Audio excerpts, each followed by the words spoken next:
The ragged stranger. The sun sagged low over the endless plains, spilling red fire across the horizon.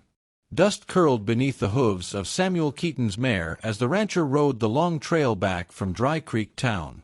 The week had been cruel, cattle gone missing, fences down, and water holes drying faster than a gambler's luck. He rode alone, his rifle holstered and his eyes heavy, just another weary man trying to survive the West's unforgiving hand. But that evening, the silence of the land felt wrong. Too still. Not even the cry of a hawk broke the air. The horse shifted nervously, ears pricking.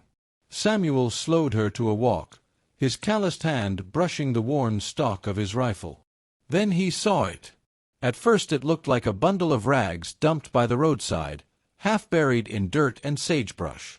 A sack maybe, or the remains of some drifter's bedroll left behind. But as he drew closer, the bundle twitched. Samuel reined in hard. His pulse kicked up. Someone was lying there. He swung down from the saddle, boots crunching gravel. Dust swirled around his legs as he approached, wary, listening for bandits or an ambush. This land was full of men who'd use a feigned injury to rob the next fool that stopped. "Hello," Samuel called, voice low but firm. "You alive there, stranger?" No answer came, just a ragged wheeze, like the last bellows of a dying forge. The figure lay curled on its side, wrapped in a filthy blanket or cloak. Flies buzzed thick around the edges. Samuel crouched, jaw tight. He reached for the edge of the rag and pulled it back. The breath left his lungs. Beneath the dirt-caked cloth lay a face, if it could still be called that. Torn flesh, blackened bruises, cuts like someone had carved the poor soul to ribbons. One eye swollen shut, lips split, blood caked so thick it was hard to tell if the figure was man or woman. Samuel recoiled backward, stumbling, hand flying to his mouth. "God Almighty!" he whispered. The figure stirred faintly, and from cracked lips came words so faint he had to lean close to hear them. "Leave me, to die here."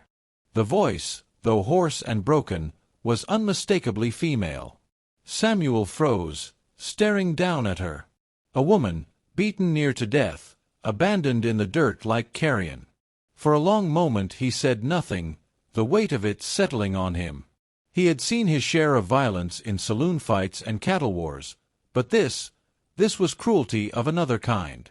Her hand twitched weakly toward him, then fell. "Don't take me back," she rasped. Samuel swallowed hard, his throat dry. "Back where?" he asked.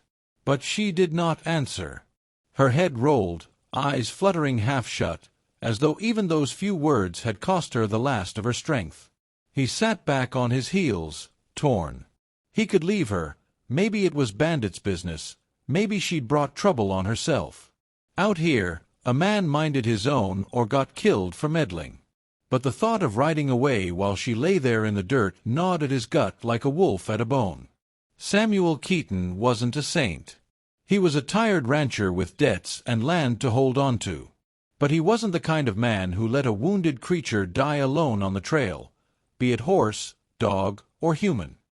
He touched her shoulder gently. "Ma'am," he said, "I ain't about to leave you here. You hear me? Not while I still got hands to work with." She stirred faintly, a flicker of protest on her broken face, but no words followed. Samuel wasted no time. He slid his arms beneath her frail body. God, she was light, too light, bones under torn skin, and lifted her carefully. She groaned once, low and pained, but did not resist. His mare shifted uneasily as he mounted up with her limp form cradled across the saddle. The sun was dropping fast. He kicked the horse into a steady trot, heading west toward his ranch.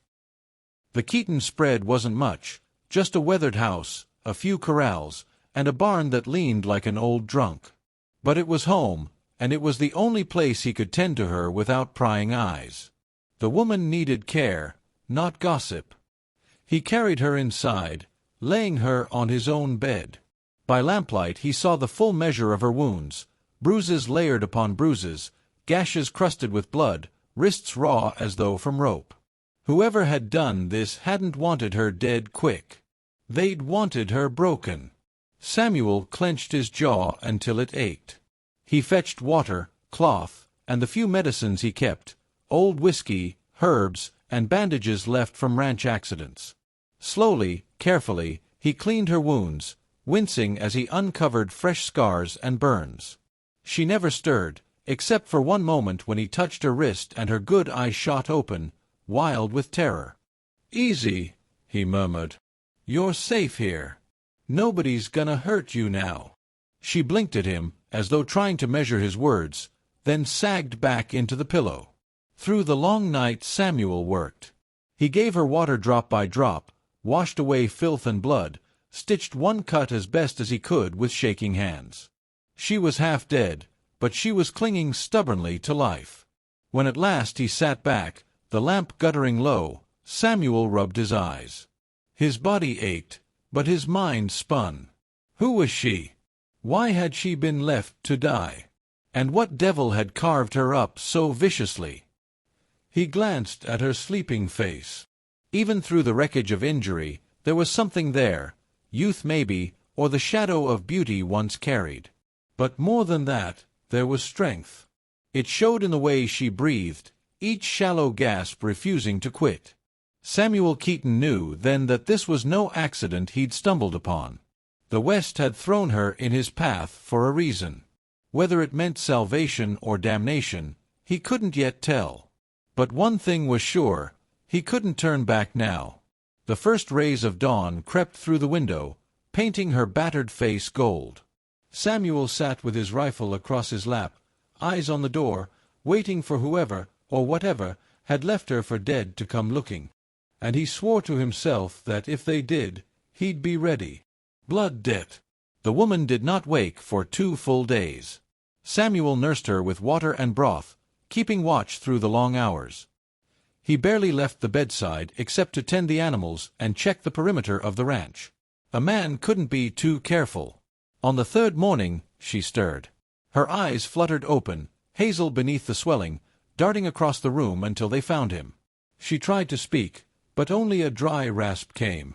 "Don't force it," Samuel said, leaning forward to press a cup to her lips. Small sips. She drank, coughed, then lay back, exhausted. Silence stretched between them, filled only by the creak of the old house in the wind. At last she whispered, Why didn't you leave me?" Samuel studied her, his weathered face unreadable. "Because I ain't the kind of man who leaves a soul in the dirt." Tears welled in her eyes, though she tried to blink them away. "You should've. Men like them, they don't let go. If they find me here, then they'll wish they hadn't," Samuel cut in, his voice flat as stone.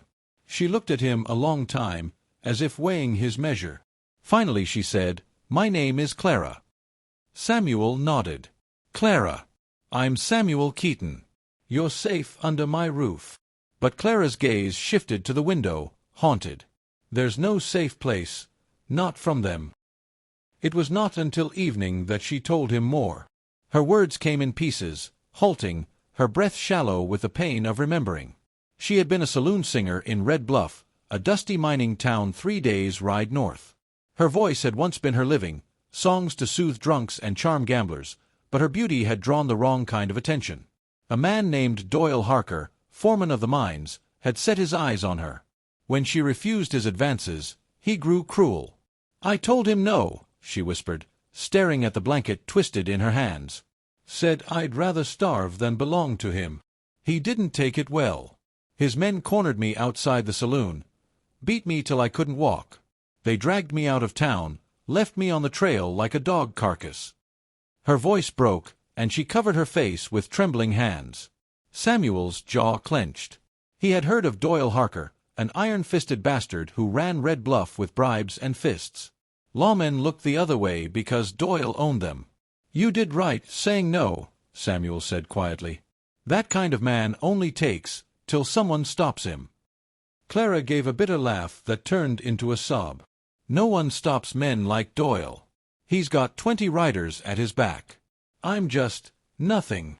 Samuel leaned forward, his voice firm. "You're not nothing. You're alive. That counts for something."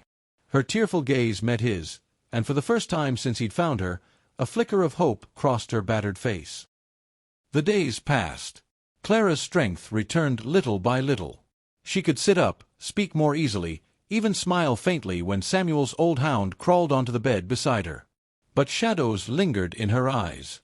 She startled at every sound, flinched at sudden movements. And Samuel knew, deep down, that Doyle's men would come. Men like that didn't leave loose ends.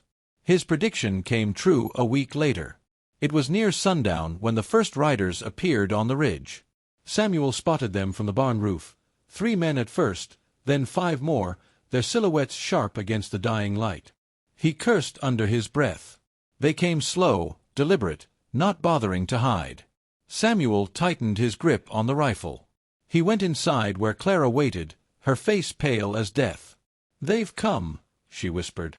Samuel nodded. "Stay here. Don't move till I say." Her hand caught his sleeve. "You can't fight them all." He looked down at her, eyes hard. "Watch me." The riders pulled up before the house, dust swirling around their horses. At their head sat Doyle Harker himself, a broad-shouldered brute with a scarred jaw and a black hat pulled low. His grin was cruel as he called out, "Evenin', Keaton. Heard tell you been playin' nurse to a certain runaway." Samuel stepped onto the porch, rifle resting casual-like across his arms. "You heard wrong," he said flatly. Doyle chuckled. "Now, don't play dumb. That woman's mine. Belongs to me. You hand her over, and maybe I don't burn this place down around your ears." Samuel spat into the dirt. "She don't belong to you or any man. And she ain't goin' nowhere." A murmur of anger rippled through Doyle's men. Hands hovered near gun belts. Doyle's grin widened, mean as a rattler. "You got grit, Keaton. Shame it'll get you killed." For a long heartbeat, the world held still. Then Samuel moved. His rifle came up smooth as breath, and the first shot cracked the evening air.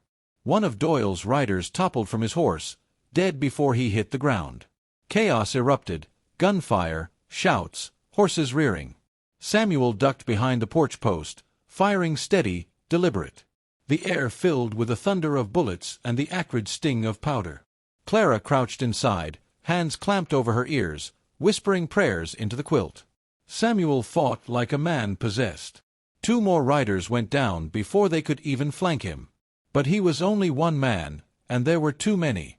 Bullets ripped splinters from the porch around him. Just as Doyle's men pressed closer, Clara appeared in the doorway, Samuel's old revolver clutched in her trembling hands. Her eyes blazed with something fierce. "Samuel!" she cried, and fired. The shot struck true. One of the riders tumbled back with a scream. The distraction gave Samuel the opening he needed. He dropped another man, then another, until smoke and silence settled heavy over the yard. When the gunfire cleared, only Doyle remained, crouched behind his horse, pistol aimed. His grin was gone, replaced by rage. "You think you've won," he snarled. "You don't know who you're crossin', Keaton." Samuel stepped forward, rifle steady, his voice low. "I know exactly who I'm crossin'. And I don't care." The 2 men locked eyes, the West holding its breath. Then Doyle lunged to fire, too slow. Samuel's rifle roared, and Doyle Harker crumpled into the dirt. The aftermath was quiet, broken only by the moans of the dying. Clara stumbled out onto the porch, revolver still shaking in her grip. Her eyes swept the bodies, then locked on Samuel. You saved me," she whispered. Samuel lowered his rifle, breathing hard. "Reckon we saved each other." Tears welled, but this time they weren't from pain. She dropped the revolver, and before Samuel could speak, she collapsed against him, clinging tight. For the first time since he'd found her in the dirt, Samuel held her without fear she might break. The next morning, they buried Doyle and his men in shallow graves far from the house. Buzzards wheeled overhead, already circling. Samuel said little, just shoveled dirt, his jaw set. Clara stood beside him, silent but steady. When the last mound was covered, Samuel leaned on his shovel. "World's a little safer without him," he said. Clara nodded. "But I'll never be safe, not unless I keep running." Samuel looked at her then, long and hard. "You don't have to run anymore. Not if you don't want to." Her eyes softened. "And if I stayed?" He gave a rare, faint smile. "Then you'd have a place. A home. Someone to stand watch."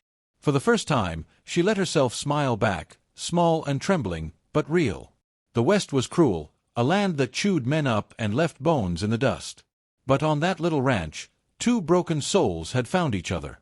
And sometimes, in a place where mercy was scarce, that was enough.